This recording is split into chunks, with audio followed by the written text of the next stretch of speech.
তাহলে আমার উম্মতের অবস্থা কি হবে? আমার উম্মতের হায়াত বড় অল্প সময় নিয়ে তারা দুনিয়ার মধ্যে বিচরণ করবে, দুনিয়ার মধ্যে বাঁচবে। তাদের হায়াত কি হবে? রাসূল সাল্লাল্লাহু আলাইহি ওয়াসাল্লাম এই চিন্তায় বিভোর।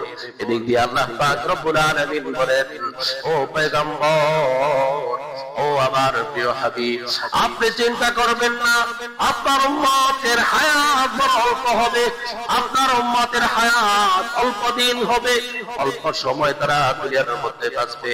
কিন্তু এই অল্প সময়ের মধ্যে যা আমল করবে আমি আল্লাহ তাআলার কাছে তাই যথেষ্ট। হাবিবি ইয়া রাসূলুল্লাহ, হাবিবি ইয়া রাসূলুল্লাহ, হাবিবি ইয়া রাসূলুল্লাহ, হাবিবি ইয়া রাসূলুল্লাহ। তোমার প্রেমে পাগল আমি, তোমায় খুঁজি দিবস যাবি। তোমার প্রেমে পাগল আমি, তোমায় খুঁজি দিবস যাবি। তোমারি প্রেম বিরহে আজ দুনিয়া হলো জানা। তোমারি প্রেম বিরহে আজ দুনিয়া হলো জানা। হাবিবি ইয়া রাসূলুল্লাহ, হাবিবি ইয়া রাসূলুল্লাহ, হাবিবি ইয়া রাসূলুল্লাহ, হাবিবি ইয়া রাসূলুল্লাহ। সকলে বলেন সাল্লাল্লাহু আলাইহি ওয়াসাল্লাম। হর আইব সে হ্যায় পাক মুহাম্মদ রাসূলুল্লাহ, हर आइब से है पाक मोहम्मद रसूलुल्लाह। यह जान भी जानो भी उनके नाम पर दिल के यह जानो भी उनके नाम पर वह खत्मुल मुरसलीन है, वो खत्मुल अंबिया। वह खत्मुल मुरसलीन है, वो खत्मुल अंबिया। वह शाफ़िई आज़म है, उनके नाम है बरा। वह शाफ़िई आज़म है, उनके शान है बरा। उन पर दुरूद पाक में पढ़ता रहूं सदा। उन पर दुरूद पाक में पढ़ता रहूं सदा। मुश्किल घड़ी में आपने अल्लाह को पुकारा। मुश्किल घड़ी में हम भी सिर्फ अल्लाह को पुकारे। मुश्किल घड़ी में हम भी सिर्फ अल्लाह को पुकारे। जन्नत में चले जाएंगे हम तेरे सहारे। जन्नत में चले जाएंगे हम तेरे सहारे। अभी लिखबो चिट्ठी देबो তোমায়, পাখি পৌঁছে দিও মদিনায়। আমি লিখবো চিঠি দেব তোমায়, পাখি পৌঁছে দিও মদিনায়। আমি থাকবো বসে আশায়, চিঠির উত্তর আসবে আমার গায়। আমি থাকবো বসে আশায়, চিঠির উত্তর আসবে আমার গায়। কবে আসবে মদিনার পয়গাম, কবে আসবে মদিনার পয়গাম। গায়ে বাঁধবো হাজিদের ইহরাম, গায়ে বাঁধবো হাজিদের ইহরাম। আমি লিখবো চিঠি দেব তোমায়, পাখি পৌঁছে দিও মদিনায়। আল্লাহ তাবারক ওয়া তাআলার কাছে লাখ কোটি শুকরিয়া যে মহান রব্বে কারীম আমাদেরকে পবিত্র রজব মাসে আল্লাহ পাক রব্বুল আলামিনের অত্যন্ত নিয়ামত, সুস্থতার নিয়ামত আল্লাহ তাআলা দিয়েছেন। মসজিদে আসার আমলের নিয়তে কিছু কথা বলার, ধৈর্য সহকারে শ্রবণ করার, শোনার আল্লাহ পাক রব্বুল আলামিন তৌফিক দান করেছেন। তাই সকলে কালিমাতুশ শুকর আদায় করি আলহামদুলিল্লাহ। এই পবিত্র রজব মাসে আল্লাহ পাক রব্বুল আলামিন রাসূল সাল্লাল্লাহু আলাইহি ওয়াসাল্লামকে অনেক বড় নিয়ামত দান করেছেন, আর সেই নিয়ামত হলো মেরাজ। গত জুমাতেও বলেছিলাম যে মেরাজের মধ্যে রাসূল সাল্লাল্লাহু আলাইহি ওয়াসাল্লামকে এক নম্বর হাদিয়া হিসেবে আল্লাহ পাক রব্বুল আলামিন 5 ওয়াক্ত নামাজ দিলেন। এই মেরাজের সত্যতা থেকে একটা জিনিস জানা যায়, আর সেটা হচ্ছে হযরত আবু বকর সিদ্দিক রাদিয়াল্লাহু তাআলা আনহু, যিনি ছিলেন খোলাফায়ে রাশিদিনদের সর্বপ্রথম খলিফা। মেরাজ থেকে যখন রাসূল সাল্লাল্লাহু আলাইহি ওয়াসাল্লাম প্রত্যাবর্তন করলো, ফিরে আসার পর কাফের মুশরিকদেরকে যখন এই মেরাজের কথা রাসূল সাল্লাল্লাহু আলাইহি ওয়াসাল্লাম বলার পর সকলে এক বাক্যে যেমন ভাবে তাওহীদের একাত্মবাদের দাওয়াতকে তারা অস্বীকৃতি জানিয়েছিল, অস্বীকার করেছিল, ঠিক তেমনি ভাবে এই মেরাজের ঘটনাকেও তারা অস্বীকৃতি জানালো। এবং কাফেররা বলতে লাগলো, তুমি এমন এক জিনিসের কথা বলছো, এমন এক জিনিসের কথা আমাদের কাছে উপস্থাপন করছো, যেই জিনিস আমরা কি তোমার যে সাথী আছে, সঙ্গী আছে, তারাই বিশ্বাস করবে না। কাফের মুশরিকরা রাসূল সাল্লাল্লাহু আলাইহি ওয়াসাল্লামকে এইভাবে বলতেছে। রাসূল সাল্লাল্লাহু আলাইহি ওয়াসাল্লামকে বলল কাফেররা, ঠিক আছে, তোমার দল থেকে যে কোনো একজনকে বলো, এই কথা দেখি সে কি বলে, বিশ্বাস করে কিনা, তারপর আমরা বিশ্বাস করব। তো রাসূল সাল্লাল্লাহু আলাইহি ওয়াসাল্লাম আবু বকর সিদ্দিক রাদিয়াল্লাহু তাআলা আনহুকে রাখলেন। আবু বকর সিদ্দিক রাদিয়াল্লাহু তাআলা আনহুকে রাসূল সাল্লাল্লাহু আলাইহি ওয়াসাল্লাম মেরাজের সত্যতা, মেরাজের ঘটনা আবু বকরের কাছে উপস্থিত করলো, বলল। রাসূল সাল্লাল্লাহু আলাইহি ওয়াসাল্লাম যখন আবু বকর রাদিয়াল্লাহু তাআলা আনহুর কাছে বলল, সাথে সাথে আবু বকর সিদ্দিক রাদিয়াল্লাহু তাআলা আনহু বললেন, ইয়া রাসূলুল্লাহ, আপনি গিয়েছেন, এক বাক্যে আমি আবু বকর তার সত্যতা প্রমাণিত করছি, আপনি সঠিক, আপনি সত্যই গিয়েছেন। সুবহানাল্লাহ বলেন। এক বাক্যে আবু বকর সিদ্দিক রাদিয়াল্লাহু তাআলা আনহু বলে দিলেন, ইয়া রাসূলুল্লাহ, আপনি সত্যই বলছেন, আপনি গিয়েছেন, আমি বিশ্বাস করি। কাফেররা হতভম্ব হয়ে গেল, হতবাক হয়ে গেল যে আবু বকর দ্বিতীয় কোনো জিনিস জিজ্ঞাসা করলো না, দ্বিতীয় কোনো কথা জিজ্ঞাসা করলো না, এক বাক্যে বিশ্বাস করে ফেললো। ঠিক আছে, আমরা পরীক্ষা নেব। রাসূল সাল্লাল্লাহু আলাইহি ওয়াসাল্লামের পরীক্ষা নিল, বলল, বাইতুল মুকাদ্দাস, আপনি বাইতুল মাকদাসে গিয়েছেন, তো সেখানে দরজা, সেখানের আবহাওয়া প্রকৃতি কেমন বলেন। রাসূল সাল্লাল্লাহু আলাইহি ওয়াসাল্লাম এদিক দিয়ে আল্লাহ পাক রব্বুল আলামিন হযরত জিবরাইল আলাইহিস সালাতু ওয়াস সালামকে পাঠিয়ে দিলেন, জিবরাইল যাও, আমার প্রিয় হাবিব প্রশ্নের সম্মুখীন হয়েছে, পরীক্ষার সম্মুখীন হয়েছে, তাকে সাহায্য করো। রাসূল সাল্লাল্লাহু আলাইহি ওয়াসাল্লাম বাইতুল মাকদাসের যা যা ছিল, কয়টা দরজা, কোথায় কি আছে, সব কিছু একটার পর একটা সব কিছু যেমনই ভাবে বাইতুল মুকাদ্দাস দণ্ডায়মান ছিল, তৎকালীন সময় উপস্থিত ছিল, তার আবহাওয়া প্রকৃতি যেমন ছিল, ঠিক তেমনি ভাবে রাসূল সাল্লাল্লাহু আলাইহি ওয়াসাল্লাম সব কিছু বলে দিল।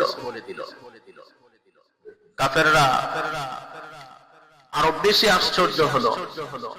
যারা বাইতুল মুকাদ্দাসে গিয়েছে, বাইতুল মাকদাস দেখেছে, তাদেরকে ডাকা হলো, এই মুহাম্মদ যা বলছে সব কি সত্য?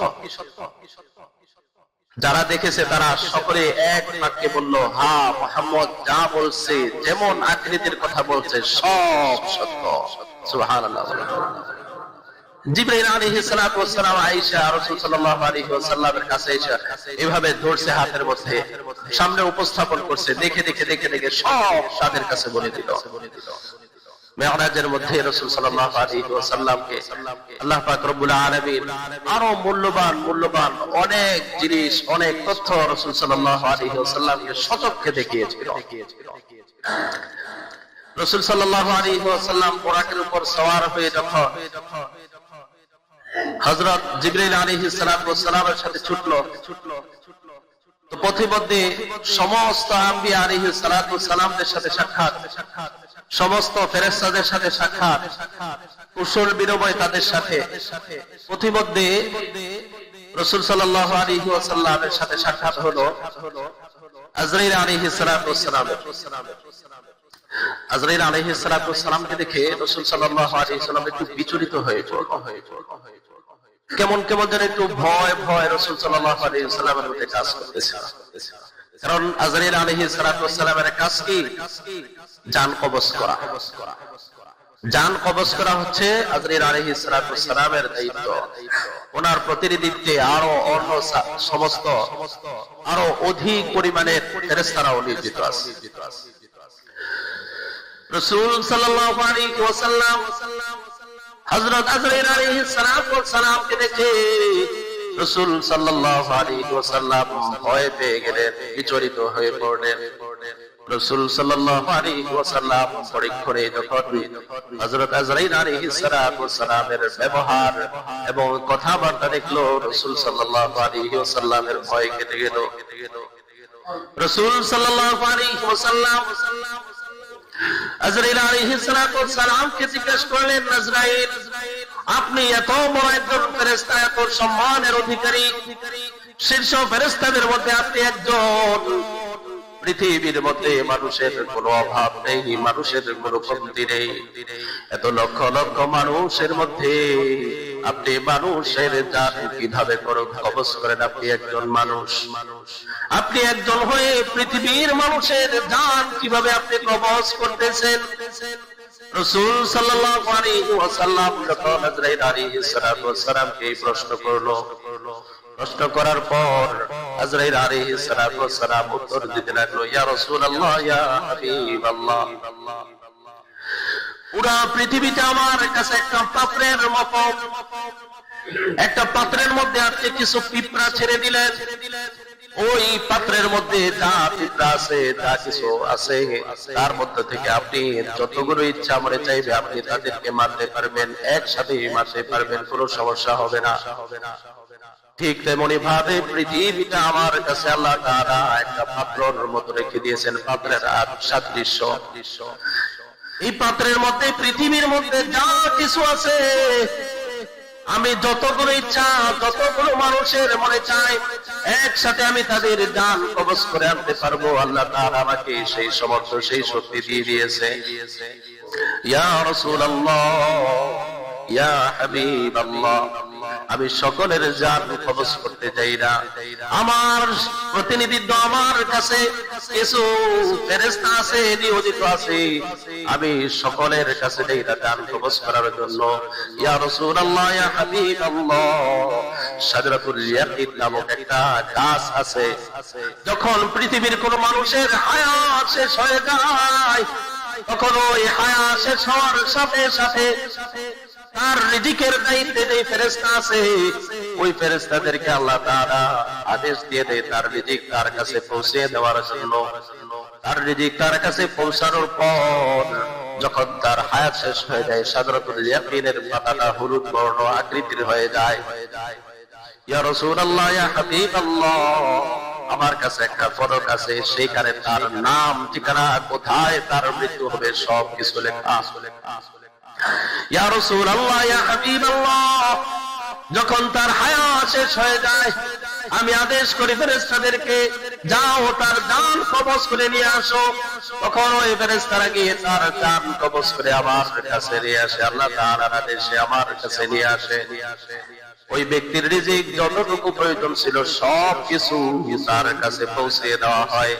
সব রিজিক তার শেষ করার পর দুনিয়ার হায়াত তার যেখানে ছিল সেখানে তার মৃত্যু হয়ে যায়।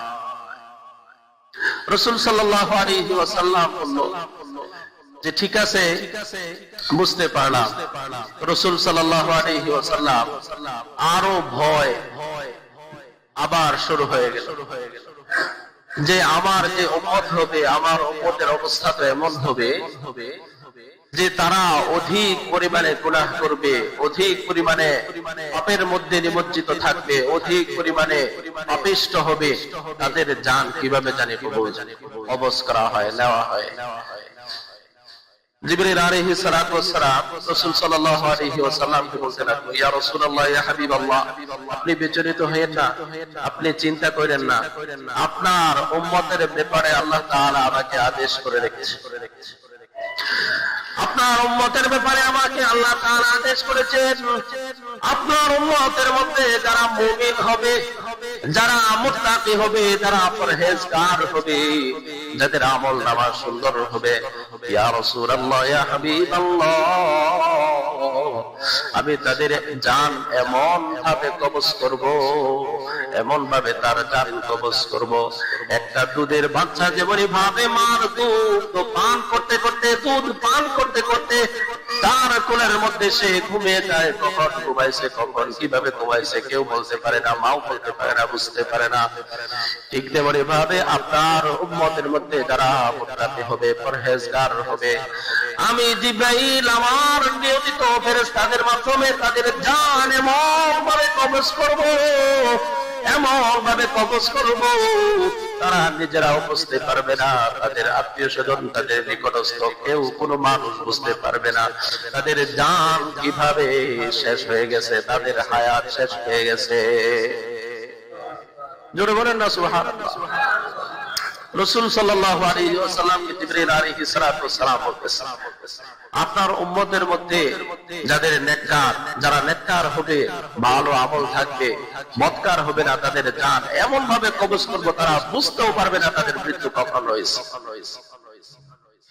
এই জন্য আল্লাহ পাক রব্বুল আলামিন কালামুল্লাহর মধ্যে ইরশাদ করেন, ইয়া আইয়াতুহান নাফসুল মুতমাইন্নাহ ইরজিই ইলা রাব্বিকি রাদিয়াতাম মারদিয়াহ আদখুলি ফি ইবাদি ওয়াদখুলি জান্নাতি।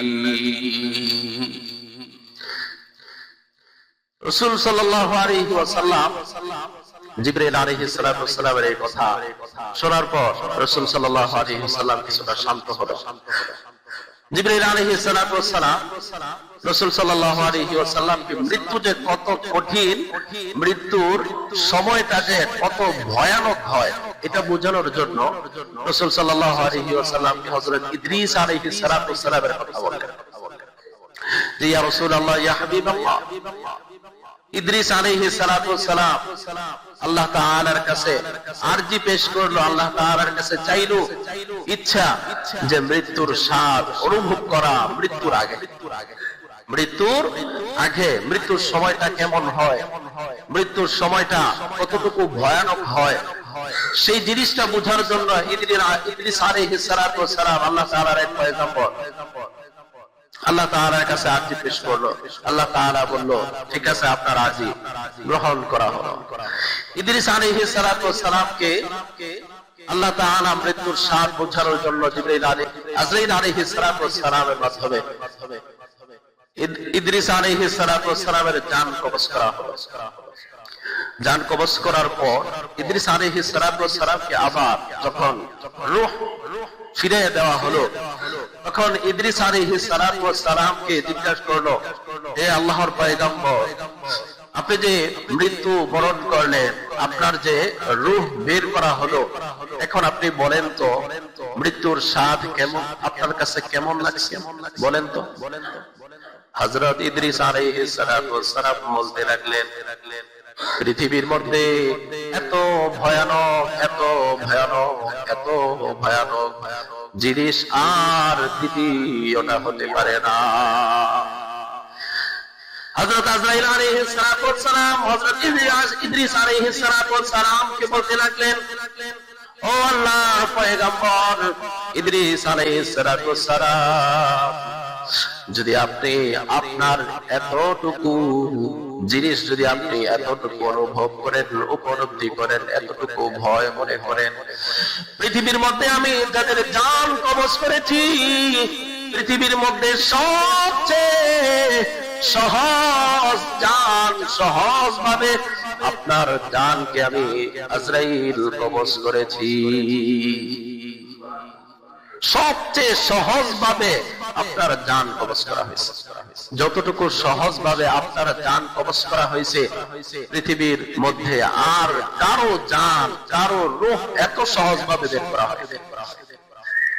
রাসূল সাল্লাল্লাহু আলাইহি ওয়াসাল্লাম তার মনের মধ্যে ভয় সৃষ্টি হয়ে গেল যে হায়, একজন পয়গম্বর, আল্লাহ তাআলার পয়গম্বরের রূহ যদি সহজভাবে বের করার পরেও একজন পয়গম্বরের এই কথা হয়ে থাকে, পৃথিবীর মধ্যে আর কোনো কষ্ট দ্বিতীয় কোনো জিনিস নেই, তাহলে আমার উম্মতের অবস্থা কি হবে?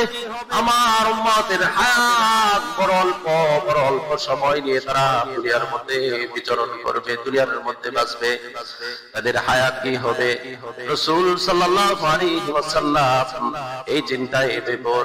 এদিক দিয়ে আল্লাহ পাক রব্বুল আলামিন বলেন, ও পয়গম্বর, ও আমার প্রিয় হাবিব, আপনি চিন্তা করবেন না, আপনার উম্মতের হায়াত বড় অল্প হবে, আপনার উম্মতের হায়াত অল্প দিন হবে, অল্প সময় তারা দুনিয়ার মধ্যে বাঁচবে, কিন্তু এই অল্প সময়ের মধ্যে যা আমল করবে আমি আল্লাহ তাআলার কাছে তাই যথেষ্ট। জোরে বলেন না সুবহানাল্লাহ। শেষ নবীর উম্মত হওয়াতে দেখেন কত ফজিলত আল্লাহ তাআলা দান করেছেন। শেষ নবীর উম্মত হওয়াতে আল্লাহ তাআলা কত ফজিলত আমাদেরকে দিয়েছেন, ঠিক কি না? হাবিবি ইয়া রাসূলুল্লাহ, হাবিবি ইয়া রাসূলুল্লাহ, হাবিবি ইয়া রাসূলুল্লাহ, হাবিবি ইয়া রাসূলুল্লাহ, তোমার প্রেমে পাগল আমি, তোমায় খুঁজি দিবস যাবে, তোমার প্রেমে পাগল আমি, তোমায় খুঁজি দিবস যাবে, তোমারই প্রেম বিরহে আজ দুনিয়া হলো জানা, তোমারই প্রেম বিরহে আজ দুনিয়া হলো জানা, হাবিবি ইয়া রাসূলুল্লাহ, হাবিবি ইয়া রাসূলুল্লাহ, হাবিবি ইয়া রাসূলুল্লাহ, হাবিবি ইয়া রাসূলুল্লাহ। সকলে বলেন সাল্লাল্লাহু আলাইহি ওয়াসাল্লাম। রাসূল সাল্লাল্লাহু আলাইহি ওয়াসাল্লাম এমন পয়গম্বর, আমাদের এমন উম্মত হয়েছে, এমন পয়গম্বরের আমরা যেই প্রিয় হাবিবকে উদ্দেশ্য করে, যেই প্রিয় হাবিবকে উদ্দেশ্য করে আমাদেরকে, আমরা শেষ নবীর উম্মতদেরকে এমন ফজিলত আল্লাহ তাআলা দান করছে যে আপনার আমার আমাদের সকলের মুহাম্মদুর রাসূলুল্লাহ সাল্লাল্লাহু আলাইহি ওয়াসাল্লামের উম্মত যারা হবে কিয়ামত পর্যন্ত, যতক্ষণ পর্যন্ত তারা জান্নাতে প্রবেশ না করবে, জান্নাতের মধ্যে দাখিল না হবে, অন্য কোন নবীর উম্মতরা, অন্য কোন পয়গম্বরের উম্মতরা জান্নাতের মধ্যে প্রবেশ করতে পারবে না। জোরে বলেন সুবহানাল্লাহ। বুঝেন নাই? ফজিলত বুঝেন নাই? রাসূল সাল্লাল্লাহু আলাইহি ওয়াসাল্লামকে মহব্বত করেন? রাসূল সাল্লাল্লাহু আলাইহি ওয়াসাল্লামকে মহব্বত করেন সবাই? রাসূল সাল্লাল্লাহু আলাইহি ওয়াসাল্লামকে ভালোবাসেন তো? ভালোবাসেন সবাই? আল্লাহ তাআলা সকলকে কবুল করুক। রজব মাস চলতেছে, কি মাস? রজব। রাসূল সাল্লাল্লাহু আলাইহি ওয়াসাল্লাম বলেন, ইযা দাখালা রজব قال اللهم بارك لنا في رجب وشعبان وبلغنا رمضان। আমার উম্মতের মধ্যে যারা নাকি রজব পেল, যারা রজব মাস পেল, যারা রজব মাসের মধ্যে দাখিল হলো, রজব পর্যন্ত যাদের হায়াত আল্লাহ তাআলা দান করেছেন, তাদের উচিত অধিক পরিমাণে এই দোয়াটাকে পাঠ করা। কোন দোয়া পাঠ করা? আল্লাহুম্মা বারিক লানা ফি রজব ওয়া শাবান ওয়া বাল্লিগনা রমাদান। হে আল্লাহ, আপনি আমাদেরকে হায়াত বাড়িয়ে দিন, হায়াত বৃদ্ধি করে দিন। আমাদেরকে রজব দিয়েছেন, আমাদেরকে শাবান পর্যন্ত পৌঁছে দিন, এবং শাবান দিয়েছেন আমাদেরকে রমজান পর্যন্ত পৌঁছে দিন। এই দোয়াটা বেশি বেশি পাঠ করবেন। কোনটা? আল্লাহুম্মা বারিক লানা ফি রজব ওয়া শাবান ওয়া বাল্লিগনা রমাদান। আল্লাহ তাআলা আমাদের সকলকে রাসূলের প্রতি মহব্বত রেখে যেন আমরা চলতে পারি, রাসূলকে ভালো যেন বাসতে পারি এবং বেশি বেশি যেন আমরা এই দোয়াটা পাঠ করতে পারি এবং রাসূলের মহব্বত দিয়ে যেন মৃত্যু পর্যন্ত রাসূল সাল্লাল্লাহু আলাইহি ওয়াসাল্লামের আদর্শকে যেন নিজেদের মধ্যে লালন করতে পারি, রাসূল সাল্লাল্লাহু আলাইহি ওয়াসাল্লামের বাতানো রাস্তা দিয়ে যেন আমরা চলতে পারি। আল্লাহ তাআলা আমাদের সকলকে সিরাতে মুস্তাকিমের রাস্তায় চলার তৌফিক দান করুন।